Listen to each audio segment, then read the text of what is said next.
जैसे कि आपने कहा है कि कश्मीर के हर घर के ऊपर तिरंगा लगाया जाएगा, लगाइए। शौक तिरंगे की अगर आप इज्जत नहीं कर सकते, क्या वो तिरंगा सड़कों पे पड़ा हुआ नहीं दिखाई देगा? क्या वो तिरंगा इस तरह फटे हाल, क्या आप उस तिरंगे की हिफाजत की जिम्मेदारी लेंगे? नहीं, आप नहीं ले सकते। 50 फुट का झंडा इंस्टॉल करिए जहां हर भद्रवाही, हर हिंदुस्तानी उस झंडे को देखकर फख्र महसूस कर सके। आप झंडे इसलिए इंस्टॉल कर रहे हैं क्योंकि आप सियासत करना चाहते हैं। आदाब दोस्तों, आप सभी जानते हैं कि तिरंगा इस देश की आन बान शान है। इसी तिरंगे के नीचे हर हिंदू, सिख, मुसलमान, ईसाई, बौद्ध सभी लोग अमन से हिफाजत के साथ रहते हैं। इस तिरंगे की एक पहचान है, वो यकजहती, वो भाईचारा, उसका एक मिसाल है ये तिरंगा। लेकिन इस पर जब बार बार सियासत होती है तो तब सवाल खड़े होते हैं कि तिरंगे को सियासत के लिए इस्तेमाल क्यों किया जा रहा है। आप सभी को मालूम होगा कि कुछ वक्त पहले एक ऑर्डर निकाला गया था कि हर इदारे के ऊपर, हर डिपार्टमेंट के ऊपर तिरंगा लगाया जाए, शान से तिरंगा जो है लहराया गया। लेकिन आज वो तिरंगे का हाल क्या है, ये देख लीजिए। मेरे दाईं तरफ ये तिरंगा है। आप देखिए कि किस कदर खस्ता हालत है इस तिरंगे की। और जिस जगह पे खड़ा हूं, इदारे का नाम नहीं लूंगा, वो डिस्प्ले में आपको दिख रहा होगा। मैं इदारे से नाराज नहीं हूं, मुझे इदारे से कोई शिकायत नहीं है। लेकिन इदारे की बात करूं तो इदारा रूरल डेवलपमेंट डिपार्टमेंट है, जो करोड़ों अरबों रुपए जो है देश सेवा में या लोक सेवा में जिसके थ्रू खर्च होता है। वहीं एक तिरंगा यहां पे आपको नजर आता है, इसको रिप्लेस करने के लिए जो है एक छोटी सी कोशिश भी नहीं की जाती। और अफसोस के साथ ये कहना पड़ता है कि अभी कुछ दिन पहले यहाँ पे आप देख रहे हैं, ये मेरी लेफ्ट साइड देख रहे हैं, बहुत एक जश्न मनाया गया यहाँ पे। Jammu Kashmir rural livelihood mission Bhadrawah district Doda यहाँ पे है, डोगरा हाट, क्या इस तरह के जो इवेंट्स हैं यहाँ पे हुए, ब्लॉक दिवस यहाँ पे होते हैं, बहुत कुछ चीजें यहाँ पे होती हैं। लेकिन अफसोस के साथ ये कहना पड़ता है कि एक तिरंगे की अगर आप इज्जत नहीं कर सकते, ये एक आदमी की बात नहीं है। मैं ये समझता हूं कि सियासत का इस्तेमाल जो है ठीक है, आप करिए सियासत, लेकिन देश के झंडे के साथ सियासत ना करिए।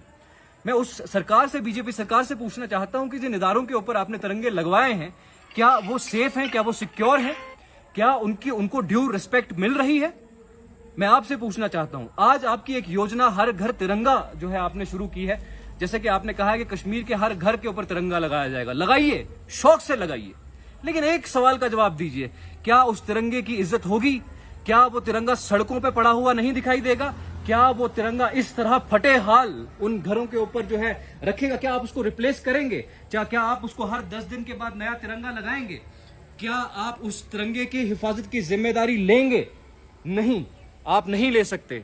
आप सीखिए, आम आदमी पार्टी से सीखिए, दिल्ली की सरकार से सीखिए, जिन्होंने फ्लैग्स इंस्टॉल किए, बड़े बड़े ऊंचे ऊंचे फ्लैग्स। मैं आपको आइडिया देता हूं, आप करिए एक बड़ा झंडा इंस्टॉल, भद्रवा के शहर के बीच में, हाट में कहीं इंस्टॉल करिए। 50 फुट का झंडा इंस्टॉल करिए जहां हर भद्रवाही, हर हिंदुस्तानी उस झंडे को देखकर फख्र महसूस कर सके। आप झंडे इसलिए इंस्टॉल कर रहे हैं क्योंकि आप सियासत करना चाहते हैं। और उन झंडों का अगर डिपार्टमेंट्स के ऊपर यह हाल है, तो एक गरीब के घर के ऊपर या किसी और के मकान के ऊपर उस झंडे का आने वाले वक्त में क्या हाल होगा, मैं आपसे पूछता हूं। खैर, ये कुछ बातें थी, चीजें तो बहुत है। मैं आपके बाईं तरफ वो दिखाता हूँ, स्वच्छ भारत का जो है आपको एक नमूना भी दिखा देता हूँ। ये इदारा जो है ये जिम्मेदार है, ये इदारा जिम्मेदार है स्वच्छता अभियान का। और आपको एक नमूना मैं दिखाता हूं। मैं नहीं आना चाहता था, मैं झंडे को देख के आया, मुझे दुख हुआ कि नेशनल फ्लैग का ये हाल नहीं होना चाहिए था। लेकिन ये इदारे का देखिए आप, स्वच्छ भारत का ये मिशन है, आप देखिए। अब तो क्या मिशन में तो बस अब यहाँ रह क्या गया है, ये हालात देखिए आप। ये ऑफिस के अंदर का जो है ये हाल है। तो इस तरह आप समझते हैं कि देश में बदलाव आएगा, इस तरह आप समझते हैं कि देश में जो है तरक्की होगी। मैं नहीं जानता कि शायद ये पुराना है, नया है, कुछ भी है, लेकिन इसके जो हाल है इस वक्त बने हुए हैं, तो ये हैरानकुन है। और ये कुछ बहुत बहुत शॉकिंग है, सीरियसली। मैं यहाँ झंडे के लिए आया था, लेकिन खैर ये मिसाल है। जो लोग अपनी कदर ना कर सकें, तो वो किसकी हम उम्मीद कर सकते हैं कि वो कदर करेंगे। बहरहाल बात झंडे की थी। झंडे की डिसरिस्पेक्ट या झंडे को डिसऑनर करने वाले जो लोग हैं, वो सिस्टम के अंदर है, सिस्टम के बाहर नहीं है।